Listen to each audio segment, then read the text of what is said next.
All right, hit that button in 8 seconds. Are you going to hold your finger up for Jason, or are we just going to understand that? Oh, no, Jason's going to talk all the way through it. Fuck me. Go. Hey, guys, we should really do a new intro. Recording live from the E. Haley Memorial Studios, straight out of Almont, Ontario, it's time for This Death Clock Has 60 Minutes, your one and only weekly Warmahordes news broadcast. It's 8 p.m. Wednesday night, the beers are cold, the news is fresh, and the death clock starts now. Good evening, everybody. It's Wednesday. It's like the first real Wednesday that we've broadcasted in a while. I want to apologize first up for inconsistency. We've always promised inconsistency. We've done pretty good at consistency. Yeah, we've always promised inconsistency. And now we've had inconsistency. So now we've had Should we be promising consistency now? No, God, no. Oh, okay. That would be that. See, you got to understand when you start creeping up towards the 100th episode. That's when things start going to hell. People people start having children and getting married and crap. Other podcasters just straight up quit. Yeah, well, I think that's in lieu of how good Moose Machine has become. He's like, I can let it go. I can finally let it go. Moose Machine guys have got this. Does that mean I'm now the president for life of War Machine? Is that how it works? Does that mantle get handed over? Oh, we gotta have John on for a ceremony. No, actually, I don't think it should be me. I think we should hand it over to Maelstrom because everybody likes him better than us. See, I know this is bad, but I thought it should be Fraser. Oh, that's true. Fraser could take it because, well, he's got the beard and the gray hair. So yeah. I mean, if he were just if I was to elect a president for War Machine, it would be based on how many different Facebook groups you can spam at once. It would be based on the ability to get differential companies to all work together to actually do something. This guy has the credentials. Fraser's watching right now, so which is the best part. This is the best part. All right, guys, we don't have a guest tonight. It's been a while since we've done just the three of us. Just call Fraser. And the funniest part about not having a guest tonight. What you doing? Funniest part about not having a guest tonight is that Jason's our guest. Yay! Who is this weird Jason person? So Jason moved so that he's only like a block away from George's house. So now he's on Skype. So now he just Skypes in. That's horrible. So let's go around. So Jason, he needs to tell us about himself. Oh, Jason, this is our new guest. Tell us how you got into War Machine. You assholes. There we go. He told us. Fault. So let's do our what happened in our week of War Machine. We all got games in this week, which is pretty exciting. We got a couple of games in since the last time we played. You and I got a really good battle here. What's left? It's actually left still on the table. That's the giant pile of dead pikemen over there. Yep. This is the slightly smaller pile of dead pikemen. There was a lot of pikemen that died. Yeah, not day. so many solos. It was an epic day. Well, I tried. Yeah. Oh, yeah. The solos were kind of invulnerable. That one bastard over Markov took 8 shots to the face and was still like, Markov don't give a I'm damn. good. I'm still fine. I'm okay. It's all okay. It's all okay. So, you and I got a game in, and then we went to Out of the Box this week. So, tell me about the games that you had this week. So, other than Game With You, which I managed to get Zerkova 1 killed because I moved too close to multiple battle engines with fire for effect. Let's just not say that you managed to get Zerkova killed.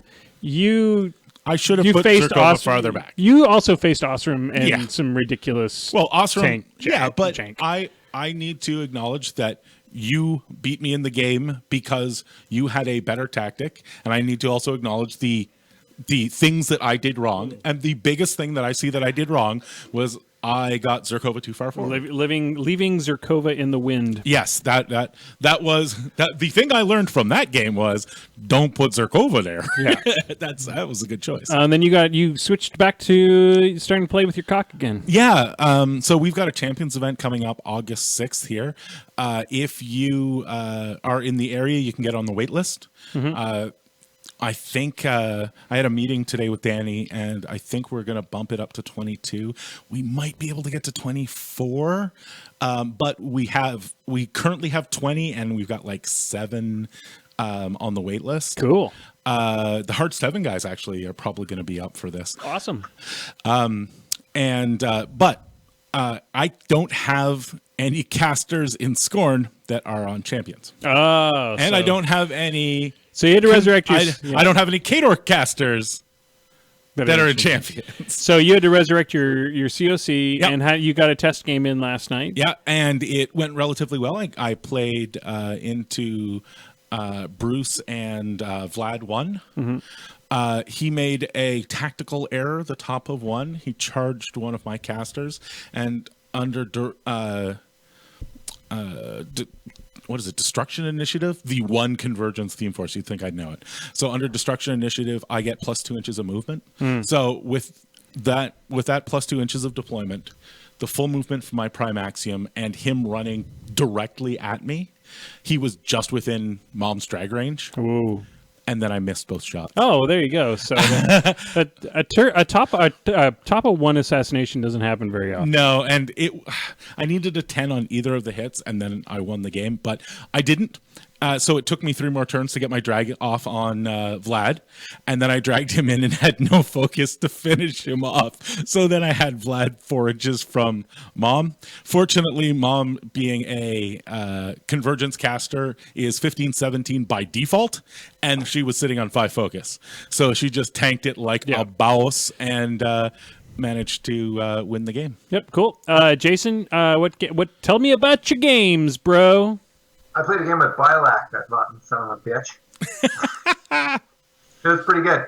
He played Hexy 2, and I played Gatsby 2, and we pretty much both clocked ourselves. But before that happened, I think I was up pretty high on attrition. So I think if we had played it out, I think I would have won. I was playing Dark Coast for the first time, and a new caster for the first time. So, I was taking long turns, but so was he. I think I clocked myself first, but he had like 30 seconds left on his clock too. So I hear Gatsby 2 Dark Host good. Yeah, super good. The clouds are so far, and the veins hit so hard. Two 4-inch clouds for free with the theme that stay on the table. And the SR2017 line of sight blocking terrain in the middle, you automatically pretty much have 12 inches of clouds there, plus Gatsby can cast 3 3-inch clouds wherever you want to put them within his control range. So you're blocking off a large chunk of table with clouds, which really helps deliver those banes. So your scare matchup there is Legion shooting? Because they can't see me, they can't. Oh well, yeah, eyeless sight. Yeah, that's why I said Legion shooting specifically. Yeah, for sure. Anybody with eyeless sight, that, like Lilith 2, I think would just destroy that list. Cephalix would do well. Yeah. Too. When was the last time we saw Lilith 2 though? Thank God. Last time I played her was last time I saw her. Yeah. Well, I'm strangely okay with this. Yeah. I got in a lot of games in the last little bit. Oh yeah. I got a game in against Aubin, which was a fantastic game. It was the first time I dropped the double battle engine Ostrom list. One that took me apart. Yeah, that I'm teching.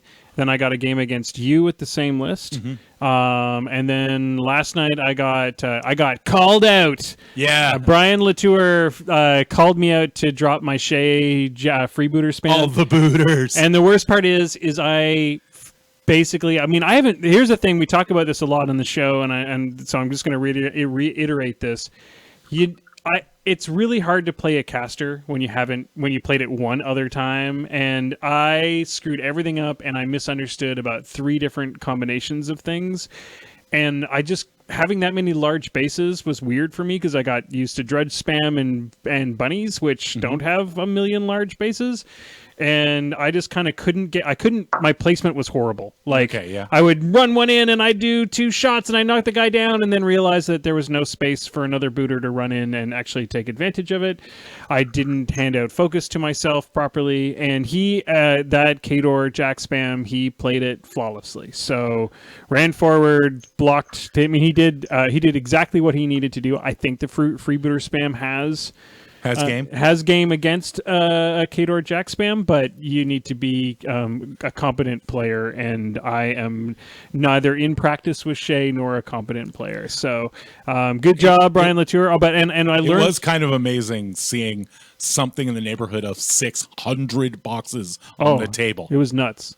And then, so I learned a couple of things. One was I learned a bit about the collateral damage rules that we were probably all doing a little bit wrong to a degree, and I screwed up Storm Rager. I gave too many a couple extra armor points to Acosta, which Acosta doesn't need extra armor points. And I screwed up. And I screwed up how Shay's Cloud works. The Veil of Mist. Veil of Mist, yeah. Because I used it to create a line of sight that I couldn't have created. Because it doesn't actually get rid of anything. Veil of Mist is really cool. It's a cloud that only you can see through. But if you put it on top of another thing, you can move through that thing, but you still can't see through it. You can't see through it. So it basically, I know this is a horrible way of saying it, but it basically gives you flight inside the cloud. Yeah. Like you can move completely past obstacles that are in the cloud. But you need line, but you still need line. Like, you can't charge through a building because you still need line of sight. You can walk through the building, trample, but you can't see through it to pick a line of sight. Yeah, so it was really good, and there was a couple other things that I just screwed up. Like I didn't capitalize on Ragman when I should have, which was feet turn. I completely forgot that he existed. Oh God, I hate that. And then I moved him up so I could capitalize him next round, and got and like he managed to find a way to throw a jack at Ragman, which kind of sucked. But that's what happens, and that's why you play games like that, because I need a good Khador drop. As we were talking today, Jason and I, one of the things that we need to do, the two of us, is basically come up with a really good Khador drop, particularly a Harkovich drop, and just beat it out of all these people to stop playing Harkovich. Yeah. You need something. I think if Jason can find a way for Satixis to do damage, even 1 or 2 on average, I think feedback might be your way to go. Feedback would be awesome. Feedback would totally, like, that's that. To be brutally honest, I have a convergence list that just absolutely destroys Harkovich. Yeah, because as long as you can do a single point of damage to each jack that's on feedback. Well, remember, convergence has models that are auto point, and Mom has backlash. And you can get, I think the max I can get on the table is by turn 2, I can have 15 auto points on the table, plus a couple more from like my jacks. So I can probably, like, if I work it right, I can do 7 to 10 damage to the caster in auto points per turn. And you can't last more than 3 or 4 turns if every single hit your jacks take. Now the problem is keeping myself alive long enough to do that much damage, but I think it'll be pretty good. So Brian's in the chat right now, and he's saying what he tried to say to me last night was he was suggesting that I jack marshal a whole bunch of the freebooters.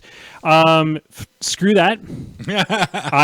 Jack marshals aren't terrible, but juniors are not terrible, but they are a crutch.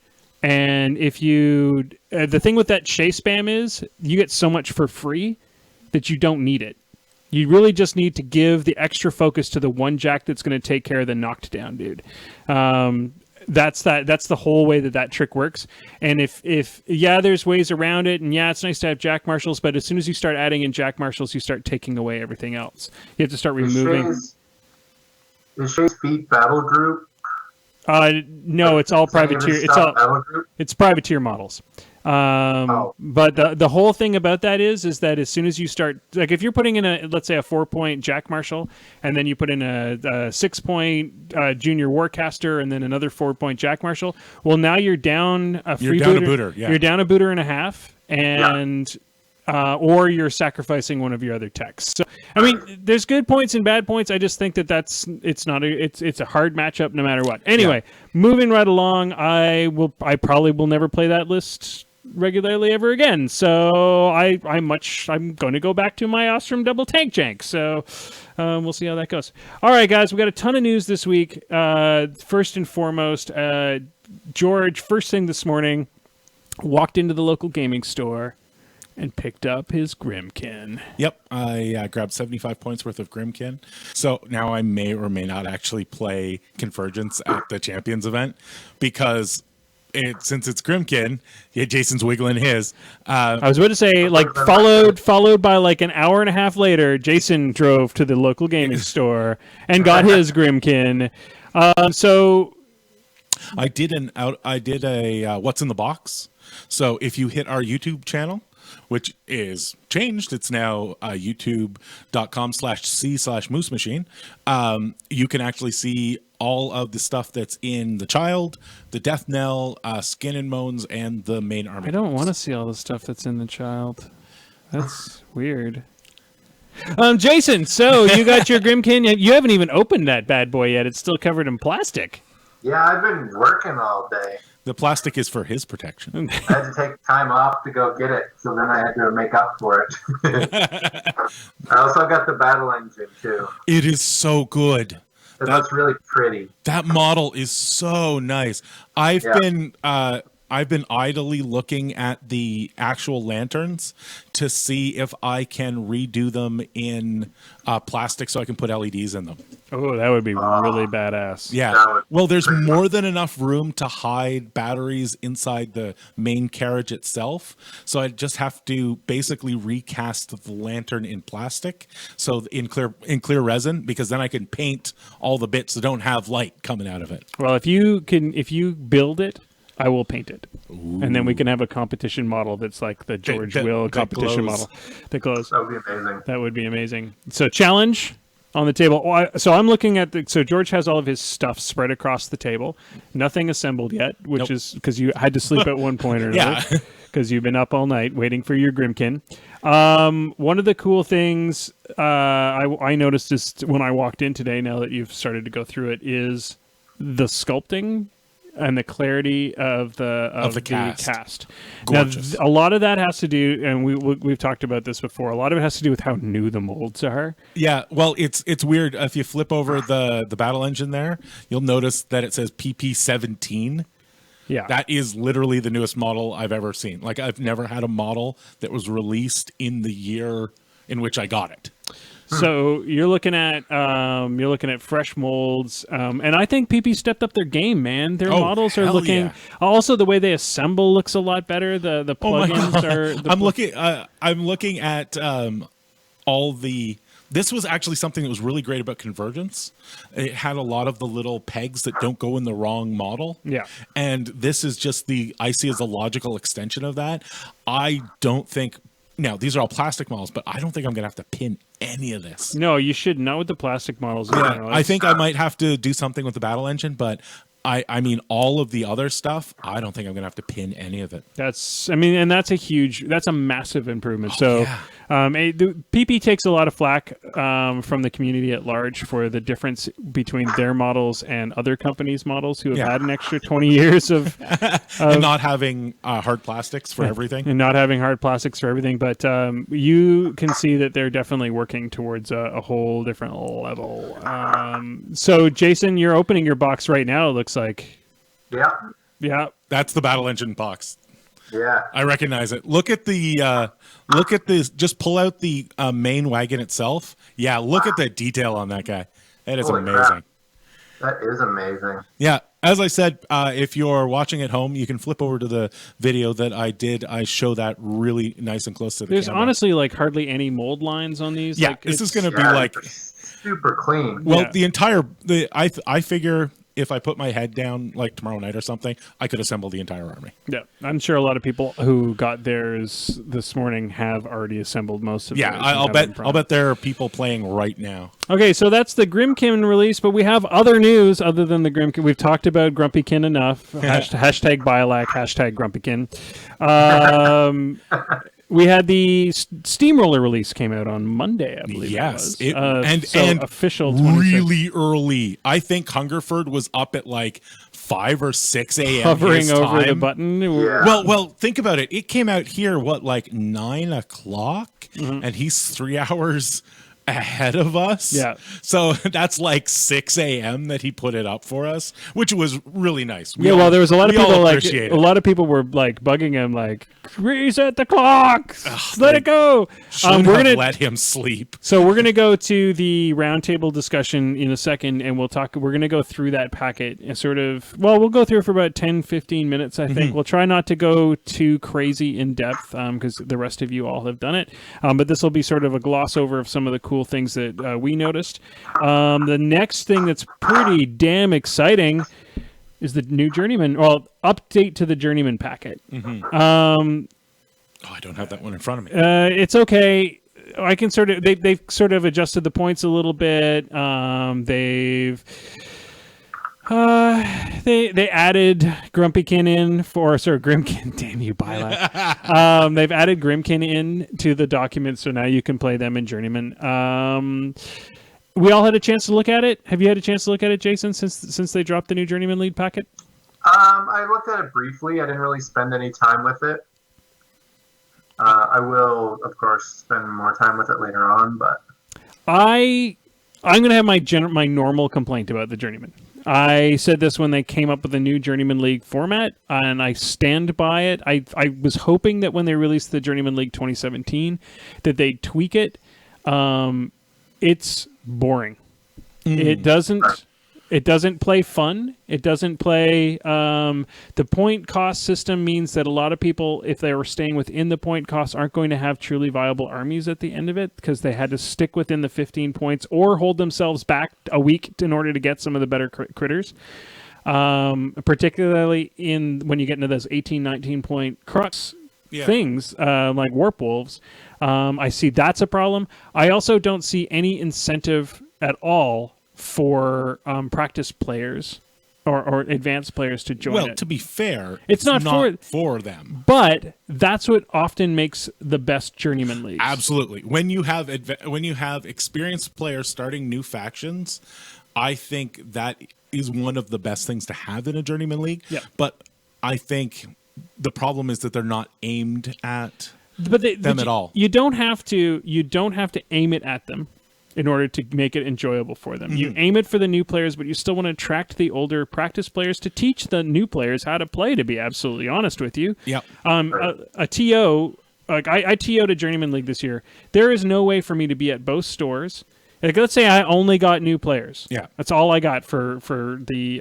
well, then you're boned because you can't be everywhere. And you don't have anybody that can help out to teach the new players how to play. And yes, this is going to come back and everybody's going to say, well, it's not for experienced players. It's for newbies. And it is, but the glorious thing about the old Journeyman League was that when we would hold one, everybody in town would play it. Yeah. And that meant that everybody was part of the action. Now, I'm fine with spreading the prizes out so that everybody gets them, so that it's not just it's not always going to be the person that. But you aren't the biggest fan of the new patches. I'm not. The patches are horrible. They're the worst design ever.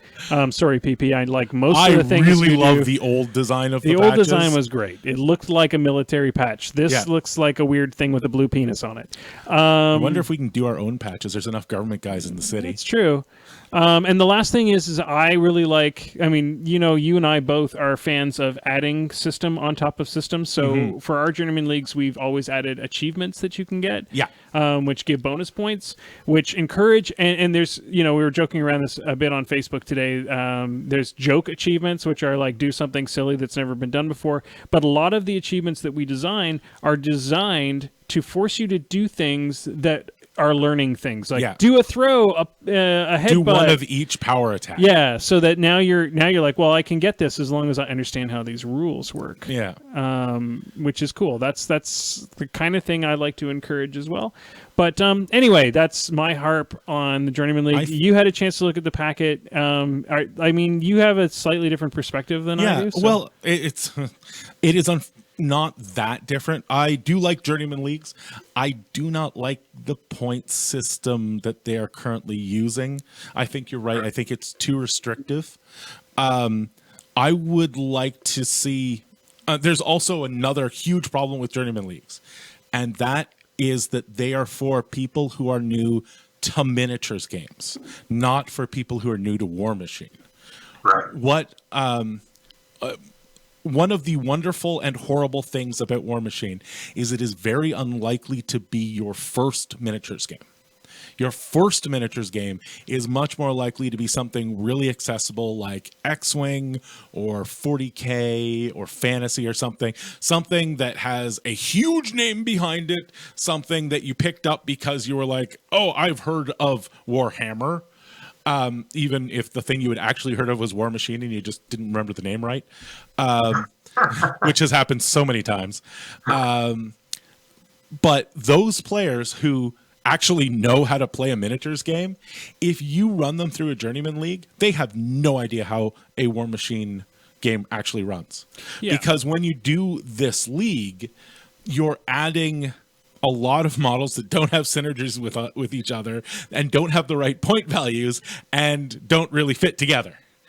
I think there is a room out there for another journeyman style league for people who are new to the game but not new to miniatures, or like are not strategic game players. Let's take harkening back to Banky. His line into War Machine was playing chess. Yeah. And War Machine, to a certain degree, plays a bit like chess. You have a bunch of different things with different powers that move slightly differently, and you have to tactically work your way to kill the king.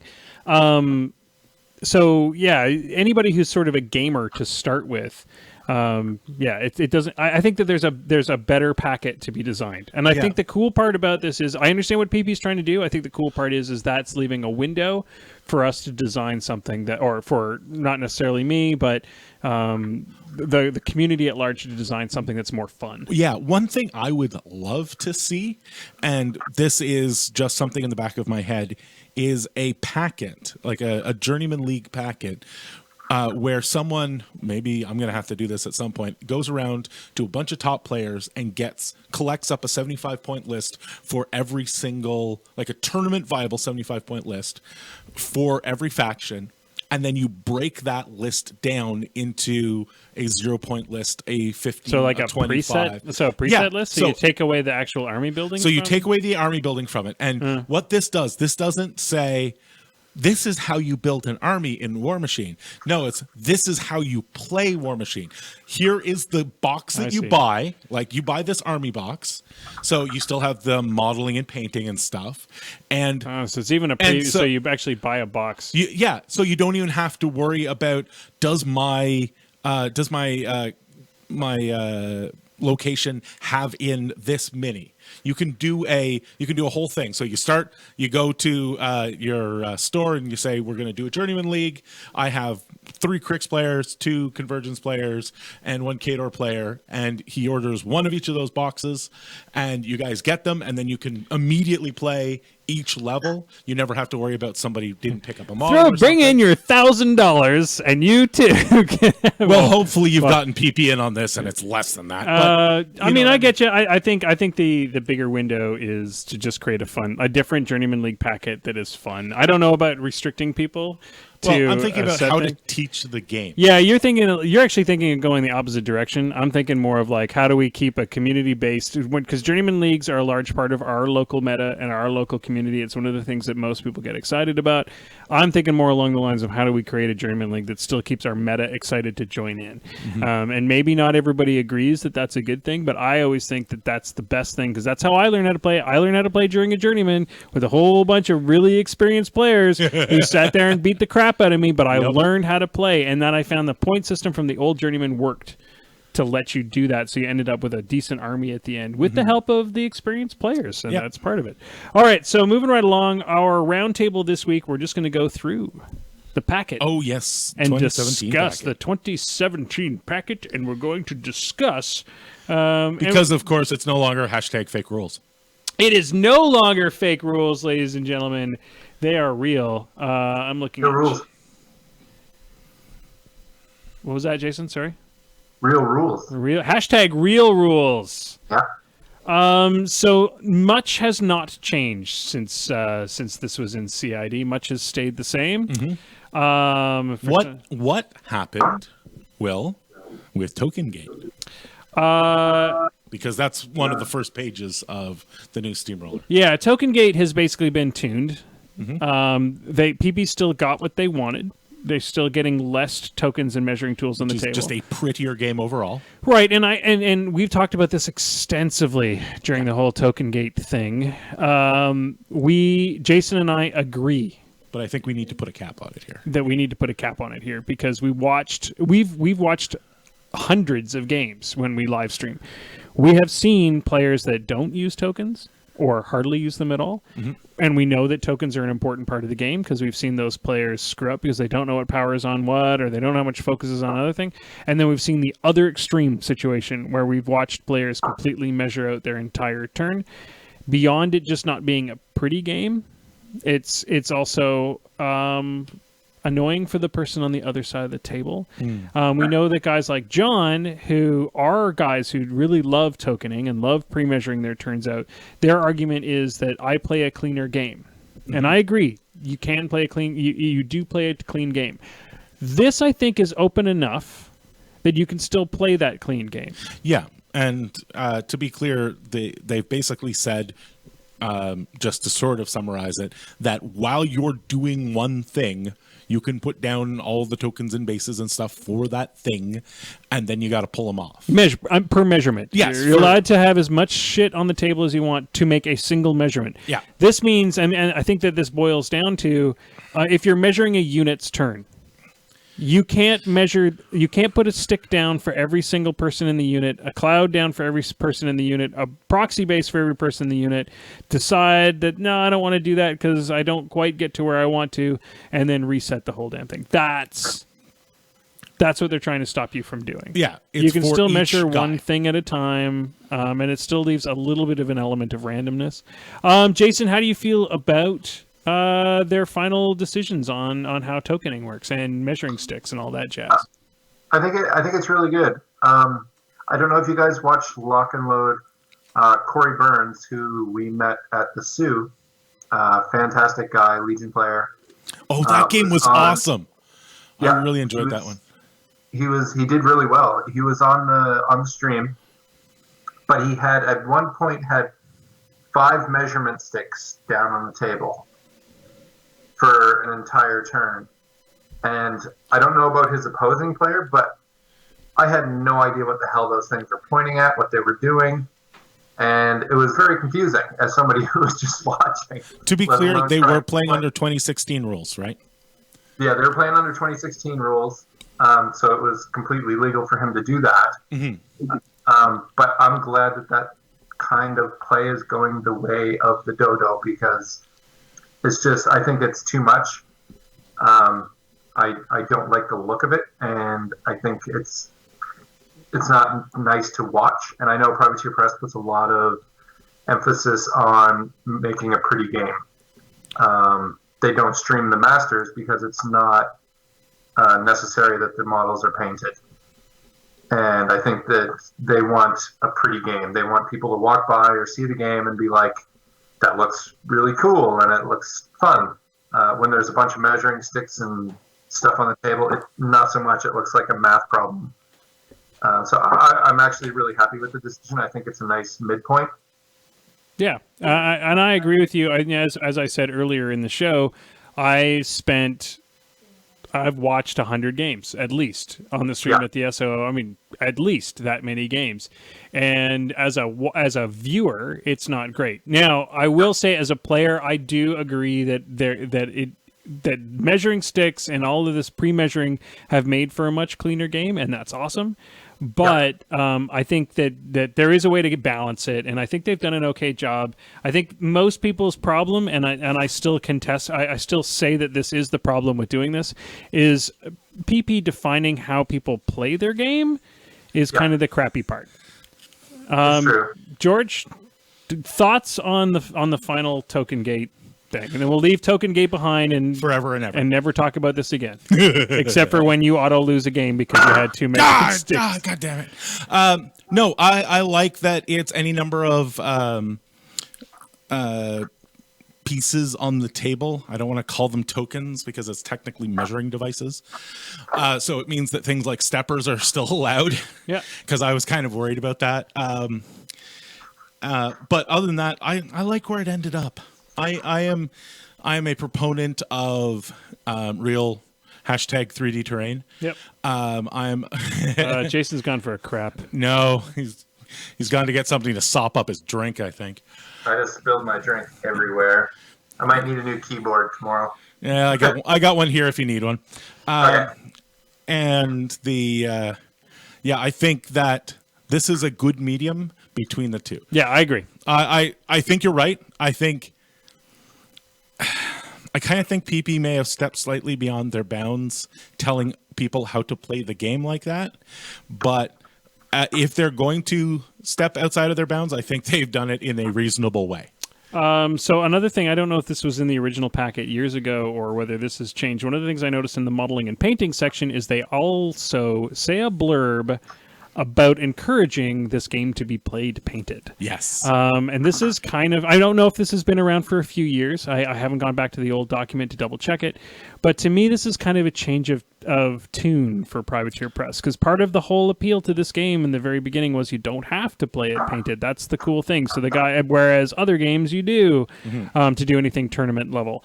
So this is kind of an interesting development that they're even putting it in the packet. As I said, I'm not sure whether it was in the old packet or not. Somebody will tell us in the chat in the next 10 minutes. Yep. The model conversion rules have stayed pretty much the same, except I believe they've been well clarified now. Yeah, I think the conversion rules. Actually, I think the conversion rules this year are some of the best they've ever been. Yeah, they're just clear. In the past, there has been a little bit of iffy and awe, but I will tell you right now, I don't care how awesome your conversion is. All you have to do is generate a model that looks like the thing it's supposed to be. As a tournament organizer, my quick way of testing whether a model is tournament legal is you take it to 3 people who have been playing the game for more than 6 months and say, what's this model? And if basically 2 out of the 3 know what it is immediately, like without having to go, it might be one of these. No, they're just like, oh, that's Drago. Oh, if you took it to me and it was a Kador Jack, I'd be like, it's Kador Jack. Yeah, that's why I said people who've been playing robot. the faction. It's a stompy robot Jack. Yeah. Okay. I think you missed something a little important just before modeling and painting. Oh, what did I miss? Army lists. There's a very interesting new change that C&D is gone. You don't have to actually play more than one list. Oh, no, that is a big change. Yeah. So now we can just so now all of the Kador players in the area can just play Harkovich Absolutely. 4 times. Yeah. Yeah, there is no, even if you bring 2 lists, you don't have to play the second one. Yeah, that's cool. That's cool. I look forward to facing a lot of Harkovich. So what this is actually a return to is the very early days of Steamroller, where there was no reason to play more than one list, and because it was not character restricted like it isn't anymore again, there's no reason that you can't have all of your characters in all the lists. Right. So this is sort of a little bit of back to the Wild West, but it is I think it's something that I think they were trying to artificially make you play multiple lists for diversity in the game. And I think they've decided to try and do that with the scenarios instead of with the list building. Yeah, because the scenarios are a bit more hot now. They're a bit more active. They still want you to play like different types. They want you to play some units and some more beasts and stuff. But it now means that they're pushing that through not list construction, but they're pushing that through the way the scenarios are set up. The only big change that's happened since CID on the actual the rest of the gameplay, and once we get into the scenarios and stuff, we'll talk about the scenarios because we really haven't gone in depth on what we think about them. But the only thing the big change is they've changed the way solos work. So now solos I believe they can go for a flag. They can contest, but they can no longer basically be they can't do what warrior models. Now you have to be a warrior model in a unit. Circle zones. Exactly. So it now has to be a unit, a warrior unit, to score in circle zones. So which is a decent change, because it just meant that like a single solo could sit there in a circle by itself. Yeah. Solos are generally harder to kill. Like an incorporeal one. Yeah, exactly. So this allows you to still contest, but Sell Feralgeist. Sell Feralgeist. Sell all your Feralgeist stock. they can. The Feralgeist is still going to be good just because it can sit there and contest, and you can't Still get hard rid of to kill. it. Yeah. Yeah, and actually, what it is horrible for is if you have if you actually have like most of a guy's army with no magical weapons, you can run a incorporeal Feralgeist through all of his models to his flag and just sit on it. It is dirty. So we did hear a rumor that they were going to cut down the amount of objectives in the game. The very final stage of CID, they had cut it down. But a lot of people thought they had cut it down just so that those particular ones would go through further testing. No, they've actually cut it down to only 3 objectives. You know what? I love this. Yeah. I now know what all the objectives do, and I'm never surprised because my opponent has picked one that few people use, but is totally broken in this matchup. Right. Well, and the cool thing about this is it also just makes the picking easier for those, because there's always that there was always like 6 objectives that never got used and 3 that got used by everybody. So to be clear, what are the 3 objectives now? What are the 3 things do? Armory, which gives you a 1 magical attack on 1 model that's been within 4 inches. Mm-hmm. Fuel cache, which gives 1 model a Pathfinder, which is interesting. Yep. I mean, that's decent. And finally, stockpile that can help heal your models. So they can removes die 3 damage points from a chosen model within 4 inches.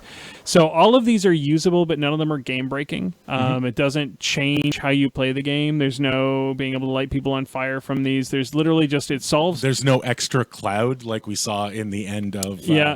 In Armory, so you throw Armory into a list because you're worried about Menoth being... or because you have no other magical weapons. Exactly. There are a couple casters without magical weapons. Hey, Ostrom is... not the caster I'm not worried about. I'm talking about whole armies that... I mean, let's be honest, dwarves, if they're in tier, have no access to magical weapons except for Ostrom himself. So, I mean, that helps. So they've also added some variants. This happened in the CID. They went into larger detail on how to set up your tournament. It's basically to help new TO run a tournament. It's giving you all the stuff you need basically to run it, including the amount of time on the clocks, the points, the cost, how many rounds you're going to do with how many specialists, character restrictions, battle group only, game variants for Rumble and regular. This is a direct reflection of losing the PG system. You need TOs now to understand how to run a game. To actually have all the information. Well, we have actually found out the end game, right? Now your local PG costs $149 at Amazon, and they can be shipped to you within 2 weeks. You're being replaced by robots. Being outsourced to China. I was outsourced to Amazon. I'm not bitter, PP.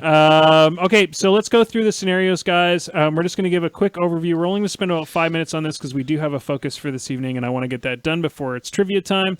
Hey, it's amazing how we can fill time, just the 3 of us, without a guest. Oh, if we changed the format to just us, we would have 0 problems. Oh, we'd have 0 fans. Well, that too. All right, so starting with the pit. The pit has changed. The pit 2 electric boogaloo. Yeah, the pit 2 electric boogaloo. So now you've got the original pit design has now had 2 large rectangular boxes added to either side. It's got wings now. 2 objectives. The pit is also now known as the wrestling belt. How many times have we forgotten to put objectives on the pit? Every time. Yeah. I have never put an objective into this scenario. It's so bad. I played 2 scenarios. One with the 2 circles with the square in the middle, and the one with the circle in the middle and 2 squares on the outside. And I know they have other things, but brutally honest, nobody sets them up. So things that have changed as soon as we start looking at the scenarios is the point cost to win. Yep. Has now changed, Which is it's now 5 instead five of more. Yeah, but it was 6 more. That's during correct. CID, during hashtag fake rules time. And the other major change is round 7 now calls the game. Yeah. For all those people that were complaining about a random, your game went 3 hours last night. How many rounds did you get done? 5 rounds. My game went to clock for me, and my opponent had 9 minutes left on his clock, and we went 4 rounds. Yeah. So, yeah, it's So 7 is a hard number to get to. What they call the mercy rule. A lot of people don't understand. The person receiving mercy is the tournament organizer, because when you've got a game that's down to slapping clocks over 1 and 1 1 1 1 1 1. That the thing that is stopping the TO from having to be a dick to somebody and saying that wasn't a legal turn is that 7-round break, because it means that the TO never has to make that call. So also forgetting one other major new thing: Killbox. Yes, Killbox is back to 12 inches. Kill In box every scenario. And it's in every scenario, and it's only from your own side. So it's no longer really a box. It hasn't been a box in a It's long a time. kill zone. It's just, and it's not even a kill zone because you no longer take damage anymore. Which was a few iterations ago. Yep. It's literally you just hand over a couple points to your. It should be called the no box. No box. Yes, I like it. Hashtag no box. No, it's not a box. It's got to be called the no zone. No zone. Don't go in the no zone. I like hashtag no zone. Hashtag no zone. We are going to petition to have Killbox changed to hashtag no zone. This is the no zone. So I played the pit last night. It's a super dynamic scenario now. Did you remember the objectives? Yes. Oh, sweet. Yeah. Good job. One of the cool things about it, because the objectives are sitting in the zone, so they can test it, and so you have it to does clear them. actually matter. So I got up 2 points, and then thinking I could get a third relatively easily, which would have skewed that game in a different direction because I probably would have just gone for the win at that point. One of the cool things is that, of course, there's an objective there, and I had nothing on that side that could take out the objectives. So Objectives cannot be thrown, correct? no, they can't be moved. They're I know immobile. they cannot be- They literally have the immobile rule. Yeah, I know they can't move. So yeah, it was pretty sweet. It's super dynamic now, whereas the pit used to just be kind of run for the center while your caster goes for the flag. The pit was a dead scenario because both people ran to their flags, and then the scenario numbers just counted up. Yeah, That was it. Like, I mean, eventually the player who got on their flag first won the game. Okay, so standoff is the next one. Standoff has all them zones. Yep. So the 2 big circles, the 2 big squares, and 2 objectives. I mean, if they threw a couple flags on here, we'd have it all.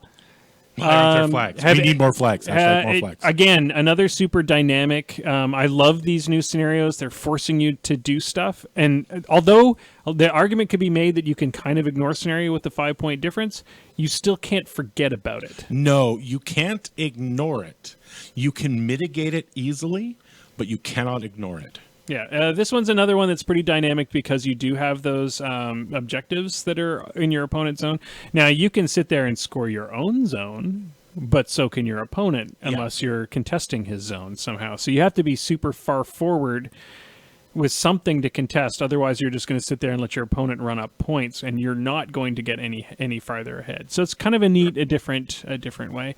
Any thoughts on that one, Mr. Maelstrom? I like it. It's probably the one I've played the most, just because it's super easy to set up. And yeah, I enjoy it. I think it's a lot of fun. I like the original pit too, though, and adding the 2. I just like the way the scoring is done in SR2017. Oh, something to point out, probably some people have missed, is that a unit doesn't have to be above full strength to control a zone. To control, really? Yeah. Oh, I thought that you had to be above half strength to control. Yeah, so let's go over this. How many models of the unit do you need to score a circular zone? A player controls a circular zone if he owns 1 or more warcasters or warlocks or warrior units within it, and no opponent contests it. For a warrior unit to control a zone, all models in the unit still in play must be within the same zone and in formation. Oh, okay. So that's changed. That And makes it end of actually easier. sentence. That kind of makes it easier then, because before we had it that you needed to be at full strength in order for it to work. Yeah. Interestingly, for a Warcaster Warlock model that is a member of a Warcaster Warlock unit to control a zone, all models in the unit still in play must be in formation. The other members of the unit do not have to be within the same zone that the Warcaster Warlock model is controlling. So, like the twins, only one member of the twins, as long as they're both alive, still has to be in that zone. Exactly. Or And they're in formation. for what is it, Grim 3 and his pigs, only Grim has to be in there, but the pigs still have to be in formation. You can't just run your caster 12 inches into the zone and have the pigs out of formation. And the witches can still score 3 zones at once. So we'll just quickly run through these because I want to get into the next segment. We spread the net is 2 squares in a circle, but spread out a little bit more, and 2 flags. Yep. So this is another one of those classic spread the net style games where you kind of play left or right, and then it's up to you. One of the opponents has to break that Left move, or right. That now, left or right. interestingly, now with flags being able to be contested or controlled by solos, you can really spread out and control this. Can they control? I'm still not 100% sure. You were looking at that section. Can you look So at that while I can just flip back I'll there run for into you. I'll run through the next one. Breakdown is We missed scenario 2. Did we? No, we didn't. No. We talked about standoff. Standoff, yeah. Yep. We talked about standoff, another dynamic, cool, interesting scenario because you can sit there and rack up points. Your opponent can sit there and rack up points. Again, you have to move something forward. So since we're dealing with flags, all flags are non-friendly, non-enemy models. They are incorporeal and stationary. Flags do not activate and cannot be targeted, damaged, moved, placed, or removed from play. A Warbeast cannot choose a flag as its frenzy target. Player controls a flag if he owns one or more Warcaster, Warlock, or solo models in base-to-base with the flag, and no opponent contests it. Okay, so and solos contesting can get is in 4 there. inches. So moving right along, going to breakdown. Breakdown to me is probably the most boring of the scenarios. I think it's the least. I mean, I have to see it. We played it. We literally just played it. We played it, and no points were scored. Nope. We kind of just mitigated it by making sure there was stuff in each zone, and then it to me is the assassination scenario. It's the one where that's really the point of it. It's probably one of the ones that's easiest to contest. It's super easy to contest because you just need to be forward. It's a center line board. Yeah, I'm not. Out of all the ones, that's the one I'm like, oh well, it's a thing. Yeah. 2 boobs is back Boobs. Yay! because you can't get rid of 2 boobs. Nope, we now have the bra clasp, which is the 2 flags in the center. Yep. Now, this is one of the ones where if you look, the flags are at 20 inches, which means there's 8 inches between those 2 flags. So you can contest both flags you can contest both flags by throwing a colossal between the two. between them. If you were crazy enough to throw your colossal that far It's down, center in the middle of the board. Now, I've done that before. When you get to that point where there's not a lot that can hurt your colossal and the other guy's trying to win on scenario, sometimes that's the correct answer. Yeah. But more importantly, remember how we were talking about incorporeal solos? Incorporeal solos can sit on the run line. from one flag to the other one, and then you have another solo or your Warcaster on your close one, and that scores a lot of points really fast because if you can get one of those 2 zones locked down and probably score 3 points a turn, it only requires 2 turns.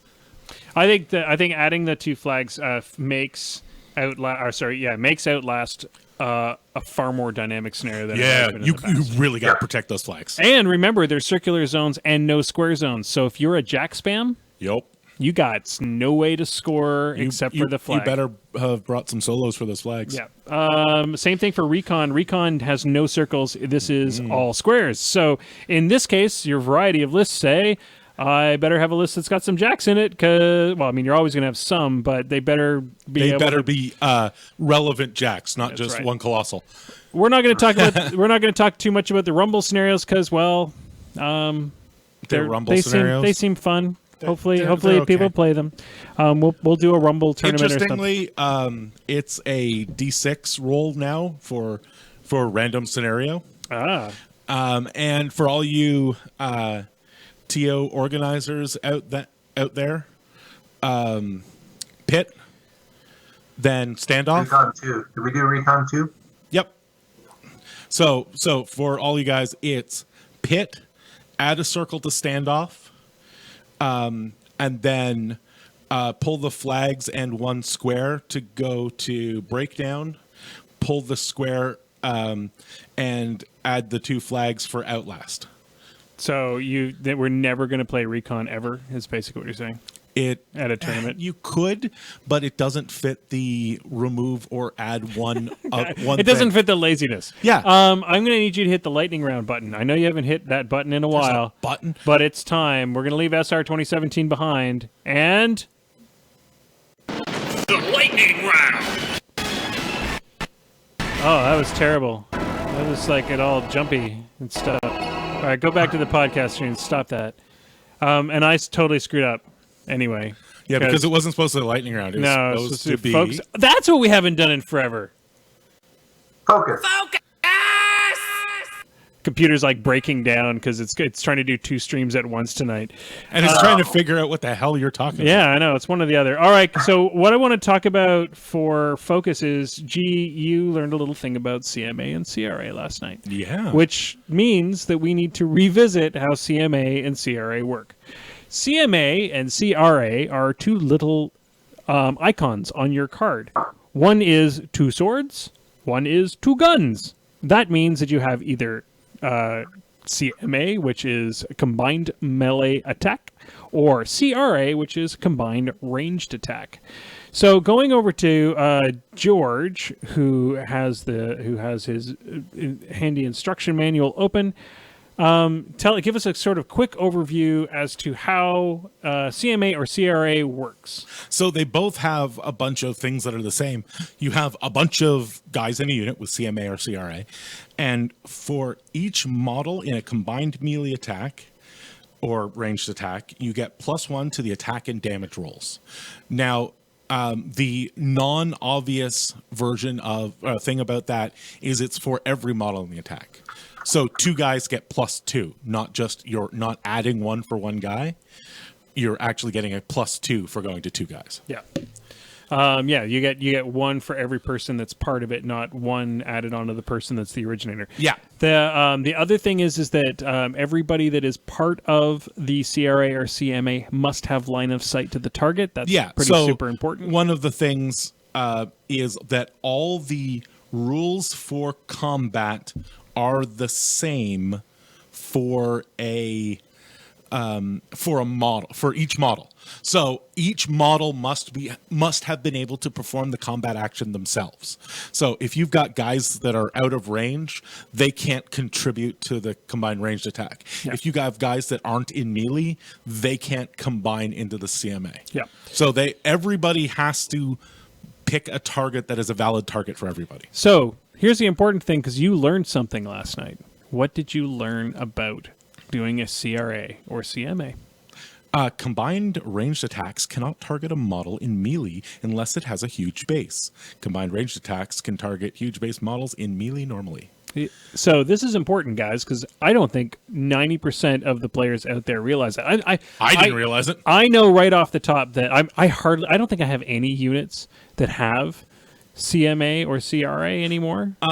With my toe dip here into Kador, I actually have run into it, and it's really nice. Jason can probably speak to this a little bit. But I think we've all used Crix. it. I think we've all used it to mitigate the in combat. The in combat bonus, yeah. So we've gone, I'll just do a combined range attack with 8 dudes, and that'll make sure that I hit the guy. But it turns out you can't do that. So everybody put that into your little notes, into your head. Jason, out of all of us, I think you've got the most experience using CMA and CRA, as you've played multiple different types of units that have that. Do you have any tips or tactics for the audience on good times to use it? Try to math it out as much as you can. Try to figure out if it's worth it or not. If it's not worth it, then don't do it. I played a game with a good friend, Nacho, and he did a 10-man CRA, and he pulled Snake Eyes, and that whole unit was done. Like Snake Eyes that hurts, Ma. So if you don't need it, then probably don't do it. Yeah, if you could still hit and do damage to your target, Yeah. better to not do the CRA. Especially if you're on average going to do 1 or 2 more damage even. Probably best to just try to do the tink, tink, tink damage and not just get the one big, because you're more likely to spike or you might miss. Yeah. Call out to Crimson 1919 in the chat for bringing up one of the great things about combined melee attacks. You can't get the charge dice for the attack unless everybody who is in the CMA made the charge. So you can't have like 3 or 4 guys walk in and then 3 other guys charge in and pick one of the chargers so that you get an extra die for damage. Yeah. You have to only group guys alike. That's why it's a good idea to token the guys who got the charge and then do just this. So what you do is you divide your CMA up. You say the 3 guys that got the charge, if you think you're going to need that extra damage, the 3 guys that got the charge are going to get the CMA. The 3 guys who didn't get the charge are going to do their own CMA. Yeah. Because you can split the CMA or Yeah, CRA we should up. mention that. You can split up CMAs and CRAs any way you want as long as there's at least 2 models participating in each attack. You can have like, if you've got 5 models for some reason, you can do a 2, and a 1. That's fine, but the last guy doesn't get any bonus. So if I'm just 1 model and I go, I'm doing a CMA, I don't just get +1 because that would be amazing. That would be awesome. We should allow Every solo would CMA. I'm CMAing every time. Well, they would never have CMA on their card because they're not a unit. Solo, George. Well, there's little units God of 3 guys. Damn it. That's it, guys. If you have comments or other tips and tactics about how to use the CRA or CMA better, or something that we may have missed, some weird janky interaction that we may have missed, make sure you put it in the chat here if you're watching live. Put it on the YouTube's channels if you're not watching live. And that's it for this week's focus. I'm not going to make you hit the lightning round button because that computer's It's sad. It's sad right now. It's going, I'm broadcasting to 2 channels. So tonight, lightning round questions. Guess what the topic is? I'm going to go with it's probably about convergence theme forces. Not even a little bit. I'm guessing either Grimkin or Steamroller. Steamroller is tonight's topic. I'm just gonna. I want to find the. Minty Oh no! Is there a Minty Fresh Well, Steamroller question? he actually like gave- Steamroller 1. How many points could be scored if you have 3 solos and 2 units in the original recon? That's my guess for the Minty Fresh question. No, he just gave me a whole crap load of them a while ago. So you're still working your way through. I think so. We'll probably find out that I've already asked this question in 5 minutes. So starting with question number 1. You guys won't remember the answer anyway, so It doesn't matter. Starting with question number 1. What models can score in a round zone? Bing bong. Maelstrom. Warrior models who are members of a unit. Half a point. You forgot that Warlocks and Warcasters can as well. Warlocks, damn it. And Warcasters. But that was good. Only Okay. Warlocks. Half a point. Half a point to Very Maelstrom. unbalanced game. Yeah. Describe the kill box. George. It is a zone extending 48 inches on one side and 12 inches on the other side, starting from your back edge. If your Warcaster is completely within the zone on the second player's second turn at the end, they give up 2 control points to the opponent. I thought it was first player, or it was now bottom of 1. But anyway, we'll have to look that up. But you did. All I needed was the 12 inches from your table side. But that was good. That was good. I'm giving you a bonus point. Yay! I'm giving you the 0.5 that Maelstrom didn't get. So you're now Awesome. you're at 1.5 points. Question number 3. Name the 3 objectives. Ooh, I could do this. I'm going to call the first. Oh no, you didn't ring in, Jason. You've got it open in front of you. Fuel cache, stockpile, and armory. That is correct, sir. Damn it. I was going to call them all Bob. It's really hard to tell them apart, so I was just going to give them all the same name. What does the power superior ammunition do? Bing bong. George. I'm going to say that's the one that gives you magical weapon on your first attack with that model. Yes, correct. You need to be within 4 inches of the objective, but the power itself gives 1 magical attack. Good. So we're at 1.5 for Jason, at 2.5 for George. Question number 5. How many minutes on a death clock at 150 points? Ooh. Bing bong. Go, Jason. 90 minutes? Incorrect, sir. Yeah. I'm going to give George a guess. I'm going to say it's evil. I'm going to say 75 minutes. No, it's 120. It's really? It's wow. 120. Both of us would have played a much shorter game. Literally double what you get for a 75 point. Wow. So question number 6. How many zones in the scenario standoff? How many zones? Not including the kill box. Just like the actual round and square zones. 3? Incorrect. Jason, I'm giving you a guess. The answer is 4? It is 4 is correct. The game is tied, ladies and gentlemen. The game is tied. Question number 7. What are the victory conditions for breakdown? Oh. George. Kill the warcaster, score more than 5 points ahead of your opponent, beat them to death with a jack and a sock. Yes, that is correct. The jack in the sock thing is a bit disturbing, but it is correct. Question number 8. Name the casters on the Crix 2017 ADR. Would you just like to give him a point then? Or are you not going to be able to remember it? Because that would be I don't amazing. know. Bing bong. Go for it, Jason. Banewitch Agathea. Morton Nabra, Newman of Necrogenesis. Who are the other two? You got 2 more. Gorshade the Bastard. One more. Sturgis.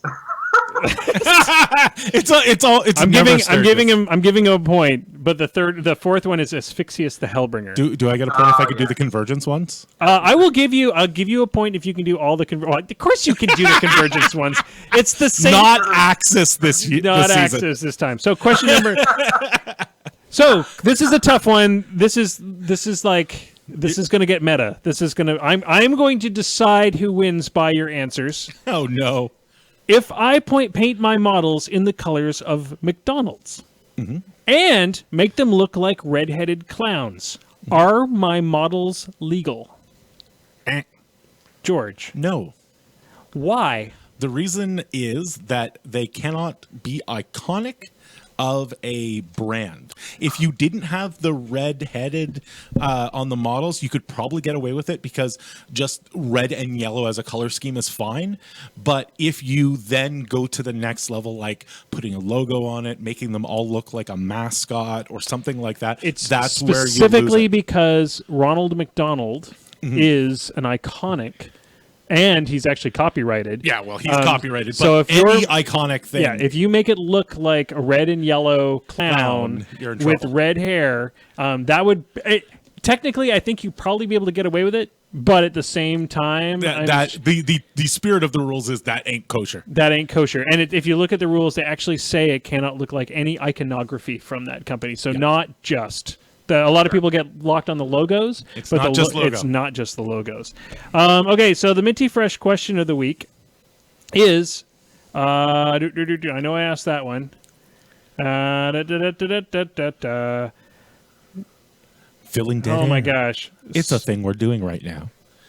We're What filling in- essential part of 2D miniature terrain is missing from most War Machine and Hordes 2D? Oh no, we've done that one for sure. I don't remember. Here we go. How well do you know Minty? Between which 2 years did Minty start teaching others to play miniature games? And what was the first game he taught? Ooh. Is this Privateer Press or is this any miniature game? That it does not specifically say specify? Privateer Press games. Okay, then I am going to say Sorry, Minty, I actually don't know how old you are, so I'm going to assume you're the same age as me. So I'm going to say it was between 96 and 97, and I'm going to say it was probably Rogue Trader. The answer is actually on screen now, so I know Jason's reading the chat. Now he's reading the chat. Now he's reading the chat. Before. The answer is 1990 to 91 and BattleTech. Wow. So Crimson 1919 is he rocked that one. Thanks, Brian. I don't know how Brian knew that. That's amazing. All right, so because he plays this evening's winner. He plays at the best place to find out Minty That's totally information. what I would have said, by the way. Do you know what BattleTech is? But does it matter? Honest. Does it matter, Jason? Because you won tonight's lightning round. Yay! It's always nice to let the guest win. Yeah, exactly. Yeah, exactly. It's like playing a demo game. You can't take it. Yeah, all. you gotta let the You guest. got to give him a contest, or else it doesn't that, feel so like I a would game. Say, this game is bullshit, and I'm never playing it again. Right? Exactly. All right, because I feel like the closing is probably no longer valid because half the URLs have changed. I want to make sure that we do a few shout-outs tonight. I'm going to go to Maelstrom to do his Pimp Out Everything Troll Blood Scrum. Go! So, Troll Blood Scrum's coming on within 50 minutes. Oh, we're Check running it out. Really good. It's on Twitch. Make sure that you report your games at wmhbattlereporter.com. They've added in the new themes, SR2017, all the good stuff. So throw your games in there because statistics are cool. And we like to know who's awesome and who's not. And vote Fraser. Yeah. That's all we got to say. Vote Fraser Fraser. for. By the way, if you're a tournament organizer and you want to contribute statistics, make sure you get yourself a tiebreak account. Go to your local Crix player, just grab all of the statistics and Yeah. take them and throw them at. Make sure you get a tiebreak account and run your games through tiebreak. Cool. Things I should have been paying closer attention to Facebook. Fraser was totally sending me the answers for the lightning round. That's awesome. Next things to pimp out. Don't forget about the Nova Open. Please go to the Nova Open Foundation page. The tickets are up for sale now. Now, nobody should go and put tickets in because once I bought mine, I don't want any more competition. No. So go over. Yeah. That's what I want. Is the first War Machine army that he's had in years to Goes make to one guy who's $5. $5. Yeah. Now go onto the Nova Open page. Make sure that you could get yourself a Oh my God, those fully models look so painted good. 75-point army for like $10. So much better than anything I can paint. So go there and do that because the Nova Open Foundation is an amazing charity and they do good stuff and it's important for us as wargamers to show that we're not just a bunch of dudes who hang out in large halls and scare people. Not just that. So other than that, you have tournaments coming up, but most of them are booked. So far. Summer Smash. We've got Summer Rampage. Summer Smash. Summer Rampage this weekend.